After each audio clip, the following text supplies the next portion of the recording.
నిన్న ఒక బీపీసీఎల్ కంపెనీకి సంబంధించి ఒక వీడియో పెడితే కింద చాలామంది విన్ఫాస్ట్ గురించి కూడా చెప్పండి సార్ అని కొంత రిక్వెస్ట్ పెట్టారు. విన్ఫాస్ట్ గురించి ఎందుకు చెప్పమన్నారంటే చంద్రబాబు నాయుడు గారు మన తెలుగుదేశము సంబంధించినటువంటి ఇండస్ట్రీ మినిస్టర్ టీజీ భరత్ వీళ్ళు స్టేట్మెంట్లు ఇచ్చారు. ఏమనంటే బీపీసీఎల్ విన్ఫాస్ట్ ఈ రెండు కూడా ఆంధ్రప్రదేశ్లో భారీగా ఇన్వెస్ట్ చేయబోతున్నారు అని చెప్పేసి వాళ్ళు అనౌన్స్ చేయటంతో బహుశా రీజన్ అయి ఉండొచ్చు. ఈ విన్ఫాస్ట్ గురించి కూడా చెప్పండి, దాని గురించి బేసిక్ డీటెయిల్స్ ఇవ్వండి అని వాళ్ళు మన కార్యకర్తలు రిక్వెస్ట్ చేశారు. కాబట్టి జస్ట్ బేసిక్ ఇన్ఫర్మేషన్ ఇస్తున్నా విన్ఫాస్ట్ గురించి. But remember, VinFast is a private limited company. వేరే దేశానికి సంబంధించిన వియత్నాంకి సంబంధించినటువంటి కంపెనీ, వియత్నాంకి సంబంధించిన ప్రైవేట్ లిమిటెడ్ కంపెనీ అది. కాబట్టి ఆ కంపెనీలు అంటిల్ అండ్ అన్లెస్ వాళ్ళ వ్యాపారాన్ని అభివృద్ధి చేసుకుందాము అనేటువంటి ఇంటెన్షన్ లేకపోతే వేరే దేశాల్లోకి వెళ్ళి వాళ్ళు ఇన్వెస్ట్మెంట్ చేయరు. అది ఒక పాయింట్ అయితే. రెండోది అంటే బేసిక్ 2 పాయింట్స్ చెప్తున్నా మీరు ఈ వీడియోకి ముందు. ఒకటి, వాళ్ళు జెన్యూన్గా వ్యాపారం అభివృద్ధి చేసుకుందామని ఇంటెన్షన్ ఉంటే తప్ప వేరే దేశాల్లోకి వెళ్ళి కోట్ల రూపాయలు ఇన్వెస్ట్ చేయరు. ఒకటి. రెండు, రివ్యూస్ ఉంటాయి ఆన్లైన్లో. ఇప్పుడు నేను చెప్పి కొన్ని రివ్యూస్ ఉంటాయి. ఆ రివ్యూస్కి కూడా మళ్ళీ రివ్యూ పెట్టాలి మనం. ఆ రివ్యూలో ఎంత జెన్యూనిటీ ఉంది అనేది కూడా చూడాలి. Okay, for example Telugu Desam plus వైఎస్ఆర్సీపీకి 2 మీడియా డివైడ్ అయింది. తెలుగుదేశం మీద వచ్చేటువంటి వైఎస్ఆర్సీపీ కథనాలన్నిటిలో కూడా ఏది కరెక్ట్, ఎంతవరకు కరెక్ట్? వైఎస్ఆర్సీపీ కార్యకర్తలు కాబట్టి టీడీపీ మీద మాట్లాడుతున్నారా? అలాగే జగన్మోహన్ రెడ్డి గారి మీద వచ్చేటువంటి ఎల్లో మీడియా ఛానల్ కథనాల్లో ఎంత కరెక్ట్ ఉంది? మళ్ళీ అవి రివ్యూస్. యాక్చువల్గా జగన్ గారి మీద వాళ్ళు పెట్టే రివ్యూకి మళ్ళీ రివ్యూ, అది ఎంతవరకు కరెక్ట్ అనేది మనకు తెలియదు. అలాగే కంపెనీల్లో రివ్యూ ఇచ్చేటప్పుడు కూడా వాళ్ళ అపోనెంట్స్, కాంపిటీటర్స్ కొన్ని రివ్యూస్ రాపిస్తారు ఆన్లైన్లో. కాబట్టి నాకు దొరికినటువంటి రివ్యూస్ చెప్తున్నా, ఓన్లీ రివ్యూసే చెప్తున్నాను, ఆన్లైన్లో ఉన్నటువంటి రివ్యూస్. ఆ రివ్యూస్ని బట్టి ఎంతవరకు జెన్యూన్, ఇది కరెక్టా లేదా అని మీరు ఇమాజినేషన్ చేసుకోండి అంతవరకు.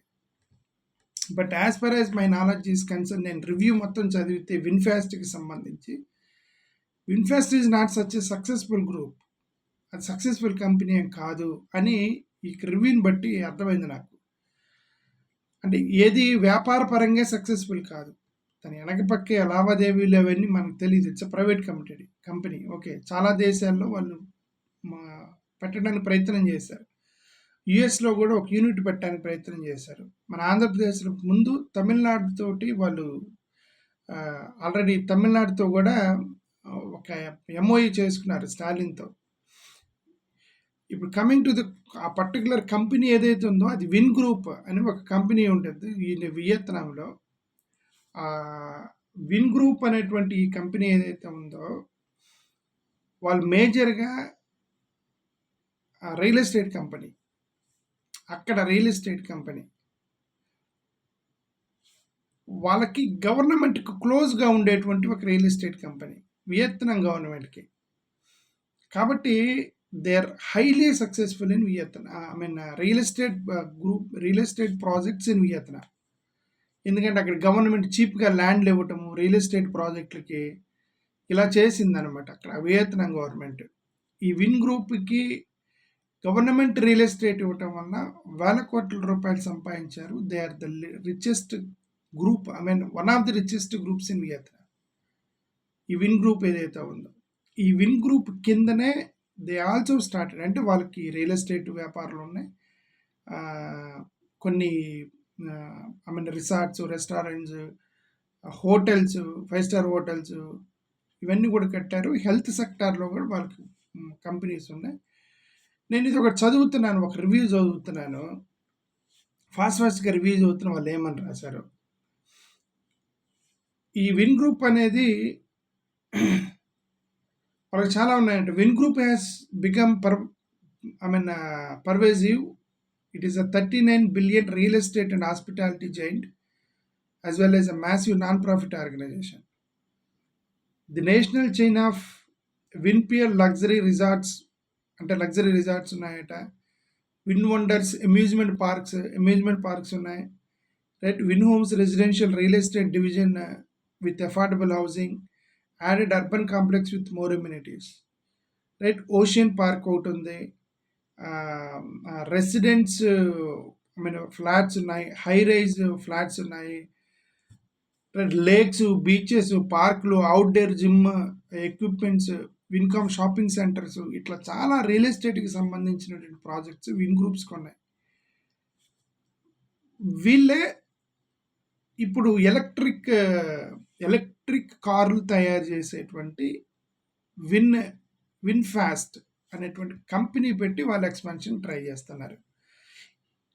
ఈ ఎలక్ట్రిక్ కార్కి సంబంధించిన దాన్ని, అది నేను ఆల్రెడీ చెప్పాను, తమిళనాడులో పెట్టడానికి ప్రయత్నం చేశారు. తమిళనాడులో 2025 కల్లా మేము పెడతామని వాళ్ళతో ఎంఏ చేసుకున్నారు. మరి అది ఎంతవరకు సక్సెస్ అవుతారో మనకు తెలియదు. కానీ విన్ గ్రూప్కి కూడా కొన్ని ఎలిగేషన్స్ ఉన్నాయి. ఆ ఎలిగేషన్స్ ఏంటి అని అంటే, ఈ marketwatch.comలో పబ్లిష్ అయినటువంటి ఒక ఆర్టికల్ ప్రకారం ఈ విన్ఫాస్ట్ కంపెనీ ఏదైతే ఉందో వాళ్ళ దగ్గర సఫిషియంట్ అమౌంట్ లేకపోయినా సరే ఫైనాన్స్ని మేము రైజ్ చేసుకుంటాము అనేటువంటి ఫేక్ ప్రామిస్ చేశారు అని చెప్పేసి ఒక అతను కోర్టుకి వెళ్ళాడు విన్ గ్రూప్ మీద. ఓకే, ఇది వాళ్ళు లా షూట్ వేశారు విన్ ఫాస్ట్ మీద. వాళ్ళు చేసిన ఎలిగేషన్స్ ఏంటంటే, VinFast lacked sufficient capital to execute its proposed growth strategy. Sufficient లేకుండానే వాళ్ళ దగ్గర డబ్బులు కూడా లేకుండా ముందుకు వచ్చారు. VinFast would be unable to meet its 2023 delivery targets. ఈ విన్ఫాస్ట్ అనేది వాళ్ళు పెట్టుకున్న ఒక టార్గెట్ను కూడా వాళ్ళు రీచ్ అయ్యలేకపోయారు.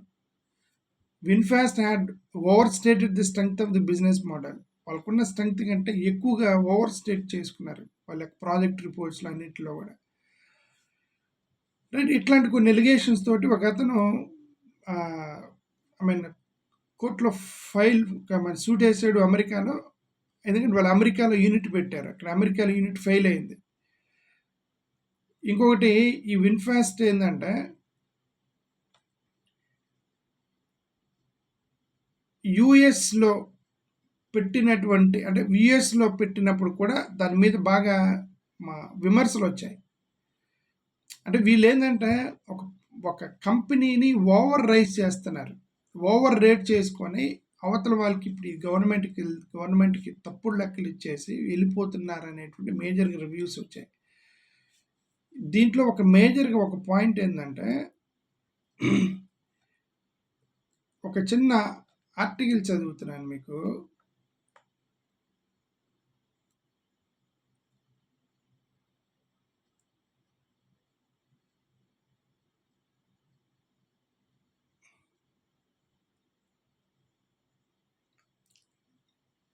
VinFast is likely a scam అని ఒక అతను రాసిన రివ్యూనే చెప్తున్నాను. ఎందుకంటే మనం ఒక ప్రైవేట్ కంపెనీస్ని మనం స్కామ్ అని మనం చెప్పలేము. ఎందుకంటే బట్ వాళ్ళ దగ్గర కోట్ల రూపాయలు ఇన్వెస్ట్ చేసేటప్పుడు ఒక కంపెనీకి వెళ్ళి మనం అవి స్కామ్ అని చెప్పలేం. But somebody has written the review. ఆ రివ్యూ చదువుతున్నాం మీకు.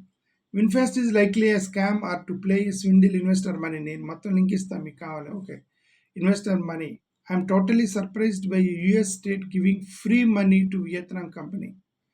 I thought it was just a tax incentive, but it seems like they're actually giving them cash.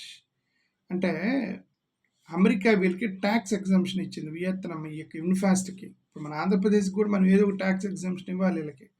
Land plus tax exemption ఏదో వీళ్ళకి ఇస్తే వీళ్ళు కంపెనీలు పెడతారు ఇక్కడ. బట్ అట్లా అమెరికాలో ఇస్తే వాళ్ళు ఒక అతను రాసిన review. VinFast is part of Vin Group. It is a conglomerate that has close ties to Vietnamese government. They have failed everywhere, every business except real estate. Real estate తప్ప అన్ని చోట్ల ఫెయిల్ అయ్యారట వాళ్ళు. For example, they tried to make a smartphone, supermarkets, convenience stores, hospitals, schools, all have either failed or out competed by the other companies. వాళ్ళు fail అయ్యారు మార్కెట్లో, లేదంటే మిగతా competitors తొక్కేశారు దాన్ని. They succeeded in real estate because Vietnamese government give them cheap land grants. అంటే గవర్నమెంట్తో వాళ్ళు క్లోజ్ టైఅప్స్ ఉన్నాయి కాబట్టి ఓన్లీ రియల్ ఎస్టేట్లో మాత్రమే సక్సెస్ అయింది ఈ విన్ గ్రూప్, మిగతా అన్నిట్లో ఫెయిల్ అయిపోయింది. Every one in Vietnam knows, వియత్నాంలో అందరికీ తెలుసు అంటే knows, VinFast gas cars are bad. No one buys them. They force their employees to buy their gas cars. When someone in Vietnam publishes something negative about their cars, they threaten them. Their work culture is incredibly bad, like work culture from the 1950s. So why does VinFast want to expand to the US market when they can't even sell cars in their home market? అని తను ఒక review రాశాడు కార్లకు సంబంధించి. ఇక్కడ మా వియత్నాంలోనే సరిగ్గా కార్లు కొనరు, అమెరికాలోకి ఎట్లా వెళ్ళి ఇచ్చేసారు. ఒక అమెరికన్ రాసినటువంటి రివ్యూ అనమాట అది. ఇక్కడ ఇంకొక పాయింట్ కూడా రాశాడు అతను, ఏంటంటే ఇట్లాంటి బ్యాడ్ రివ్యూ ఇప్పుడు నేను చదువుతున్న దాన్ని, నేను అది చదవకుండా లింకులు ఇవ్వకుండా నేను మాట్లాడానుకోండి, నన్ను కూడా బెదిరిస్తారట వాళ్ళు. అంటే రివ్యూవర్ మీద పోలీస్ కేసులు పెట్టిన కూడా ఉన్నాయట. ఈ యొక్క చరిత్రలో ఈ యొక్క విన్ఫాస్ట్ చరిత్రలో ఒక రివ్యూర్ మీద పోలీస్ కేసు పెట్టారు వాళ్ళు. ఎందుకంటే ఆన్లైన్లో రివ్యూ రాశాడు, నీకు యువర్ కార్ ఈజ్ బ్యాడ్ అని, దానికి కేసు పెట్టారట దానికి. సో వాళ్ళకు ఉన్నటువంటి ఇదే. ఇంకొక review, Vietnamese automaker VinFast for a short time the third most valuable car company in the world has a big problem, it just can't sell enough cars. And major problem ఏంటంటే they are not successful in selling the cars. Factories పెడుతున్నారు but not successful in the selling cars. Idle factories bleed money, the company's financial health is a stake. After finding the US market a tough nut to crack, VinFast is hoping its tiniest and cheapest car yet, a roughly 10-foot long pure battery electric mini SUV priced $9,200 and called the VF3 will become Viet's national car and win over consumers in Asian markets. ఆ చిన్న VF3 అని ఒక car $9,200 తోటి ఒక చిన్న mini car చేశారు. అన్ని కార్లు ఫెయిల్ అవుతున్నాయని చిన్న మినీ ఎలక్ట్రానిక్ కార్ చేశారు. దాంతో ఏషియన్ మార్కెట్లోకి వస్తున్నారు. బహుశా దాన్ని పట్టుకొని ఇప్పుడు మన దగ్గరికి వస్తున్నట్టున్నారు. చిన్న electric cars, mini cars, right. VinFast వీళ్ళ మీద ఒక ఎలిగేషన్ కూడా ఉంది. ఫోర్డ్ కంపెనీ ఉంది కదా, Ford General Motors, GM, Ford General మోటార్స్కి సంబంధించిన షేర్ల కంటే వీళ్ళ షేర్లు ఒకసారి పెరిగాయి. ఎందుకు పెరిగంటే వాళ్ళకంటే మా బెటర్ కంపెనీ అని చెప్పి వీళ్ళు ప్రమోట్ చేసుకున్నారు. విన్ఫాస్ట్ వాళ్ళు ప్రమోట్ చేసుకుంటే దిస్ విన్ఫాస్ట్ గ్రూప్ ఏదైతే ఉందో వాళ్ళు యాక్చువల్గా సేల్స్ చేసింది 11,300 కార్లు మాత్రమే సేల్స్ చేశారు. ఫోర్డ్ 68,500 కార్లు సేల్స్ చేశారు. ఫోర్డ్ 68,500 కార్లు అయితే వీళ్ళు 11,300 అయితే how the shares of VinFast goes faster than Ford? ఎక్కడో జరిగింది, ఎక్కడో ఏదో తేడా జరిగిందని వాళ్ళు ఒక రీసెర్చ్ చేస్తే ఒక సంస్థ వాళ్ళు వేరే కంపెనీతో టైఅప్ పెట్టుకొని వాళ్ళు షేర్స్ పెరిగే విధంగా ఏదో చేశారట. దాని మీద ఇన్వెస్టిగేషన్ జరుగుతుంది అది. ఓకే, మరోవర్ వీళ్ళు అమ్మిన 11,300 కారుల్లో 7,000 కారులు వాళ్ళు విన్ గ్రూప్ ఎంప్లాయీస్ చేత బలవంతంగా కొనిపించారని చెప్పి ఒక ఎలిగేషన్ ఉంది. వాళ్ళు అమ్మింది 11,300, దాంట్లో 50% కంటే పైన 7,004 కార్స్ ఎంప్లాయీస్ మ్యాండేటరీ కొనాలి. విన్ గ్రూప్ ఉంది కదా, విన్ గ్రూప్లో చాలా కంపెనీలు ఉన్నాయని చెప్పాను కదా, వాళ్ళ రెస్టారెంట్స్, రియల్ ఎస్టేట్ మొత్తం ఆ గ్రూపే కొన్నదట. ఈ కార్లు అంటే విన్ఫాస్ట్ కార్లు విన్ గ్రూప్ కొన్నదంట. అర్థం అంటే వాళ్ళు ఓనరే కార్లు కొనుక్కొని అమ్ముడుపోతున్నాయి కార్లు అని చెప్పి షేర్ మార్కెట్లోకి వెళ్ళాడు అనమాట. షేర్ మార్కెట్లోకి వెళ్ళాడు. సరే, ఇప్పుడు ఆయన కొని ఏం చేశాడు అన్ని కార్లు అంటే, ఆయన కొని వాళ్ళ ఎంప్లాయీస్కి ఇచ్చి ఉంటాడు. కొంతమంది కార్లు ఇస్తారు, కంపెనీలు కార్లు ఇచ్చి జీతం నుంచి కట్ చేస్తారు డబ్బులు ఎంప్లాయీస్కి. అట్లా ఒక 7,000 కార్స్ వాళ్ళ ఎంప్లాయీస్కి ఇచ్చి మరి వాళ్ళ శాలరీస్ కట్ చేయటం ఏదో జరిగి ఉండిద్ది అక్కడ. బట్ ఏదైనా సరే ఓనరే కొన్నాడు 7,000 కార్స్ 11,300లో షేర్ మార్కెట్లోకి వెళ్ళి ఇది మా మా మా కంపెనీస్ కార్లు సేల్ అవుతున్నాయి అని చెప్తే దాన్ని పట్టుకున్నారు. సో ఇది మన ఆంధ్రప్రదేశ్ వస్తుంది. బట్ ఎనీవే వాళ్ళు డబ్బులు లేకుండా వచ్చి ఇన్వెస్ట్ చేయరు, వాళ్ళు ఊరికి తమాషాకి ఇన్వెస్ట్ చేయరు. ఒక మార్కెట్లో ఫెయిల్ అయిన ప్రోడక్ట్ ఇంకొక మార్కెట్లో సక్సెస్ అవ్వచ్చు. ఇప్పుడు ఆ చిన్న మినీ కార్ ఏదైతే యూఎస్లో ఫెయిల్ అయింది, వియత్నాంలో ఫెయిల్ అయింది, అన్ని చోట్ల ఫెయిల్ అయింది. మేబీ తమిళనాడు వాళ్ళు కొనవచ్చేమో, తమిళనాడుతో ఒక టైప్ పెట్టుకున్నారు. అక్కడ తమిళనాడులో బ్యాటరీలకు బ్యాటరీ కంపెనీకి టైప్ పెట్టారు. ఇప్పుడు మన వాళ్ళు టీడీపీ వాళ్ళు ఏంటంటే దానికి VinFast electric motor cars manufacturing industry వస్తుందని మన లోకేష్ గారు చెప్పింది. Manufacturing electric cars Chandrababu Naidu గారు, టీజీ భారత్ గారు వీళ్ళు చెప్పింది. వీళ్ళు ఇక్కడ పెడితే మరి ఎలక్ట్రిక్ కార్స్ మరి ఆంధ్ర వాళ్ళు కొంటారేమో, చిన్న మినీ డబ్బా ఆంధ్ర వాళ్ళు కొంటారేమో, రైట్? ఈ మార్కెట్లో సక్సెస్ అయితే మనకి తెలియదు. మరి నానో కారు పోయినట్టు మరి ఈ కారు కూడా పోయింది అనుకోండి, అది కంపెనీ మూసేస్తారు అంతే సింపుల్గా. బట్ ఈలోపు రాజకీయ నాయకుడు కంపెనీ సక్సెస్ అయిద్దా లేదా అనవసరం కాదు వాళ్ళకి కొన్ని లావాదేవీలు ఉంటాయి. ఆ లావాదేవీలు సాటిస్ఫై ఇచ్చేస్తారు రాజకీయ నాయకులు, ఏ కంపెనీ అయినా సరే.